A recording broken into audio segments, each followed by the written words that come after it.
বাংলাদেশের বিচার বিভাগ যতটা স্বাধীন, এত স্বাধীনতা অন্য কোনো জায়গায় খুব কম উপভোগ করে।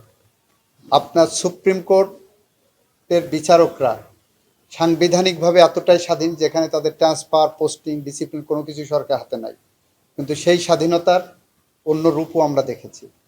সেখানে আমরা দেখেছি শপথবদ্ধ রাজনীতিবিদ হতে। সেই স্বাধীনতা আমাদের দেশে মানুষের নাগরিক অধিকার রক্ষা করতে ব্যর্থ হয়েছে। আর আমার দেশে সাবঅর্ডিনেট জুডিশিয়ারিতে জজ সাহেবরা যেটা নিজেদের বিদ্যা বুদ্ধি দিয়ে, নিজেদের প্রজ্ঞা দিয়ে, মেধা দিয়ে যে রায় দেন, সেখানে সরকারের কোনো কিছু করার থাকে না। এবং বাংলাদেশে সরকারই সবচেয়ে বেশি আপনার মামলায় পক্ষ, এবং সরকারই সবচেয়ে বেশি হেরে যায়।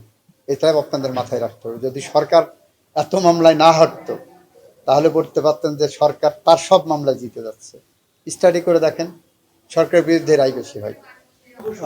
দীর্ঘসূত্রিতার কারণ হলো কয়েকটা কারণ থাকে। এখন আমার দেশে প্রায় 45 লক্ষ মামলা পেন্ডিং, সেই তুলনায় আমাদের জজের সংখ্যা কম। আর যদি ফার্স্ট ট্র্যাকে যে আমাদের লয়ারদের সংখ্যাও কম সেই তুলনায়, যারা ট্রায়াল করতে পারেন। ন্যায় বিচার নিশ্চিত করতে গেলে একটা ন্যায় বিচার প্রক্রিয়ার সাথে অনেকগুলো ফ্যাক্টর কাজ করে। যেমন ইতিমধ্যেই আপনারা লক্ষ্য করেছেন রামিসা হত্যা মামলায় কেউ কেউ বলছেন যে অতি দ্রুত যাচ্ছে, যাতে ন্যায় বিচার ব্যাহত না হয় সেদিকেও খেয়াল রাখতে হবে। তো আমরা সব দিক খেয়াল রেখেই আমরা আমাদের আইনসঙ্গত যেটা কাজ সেটা করে যাচ্ছি।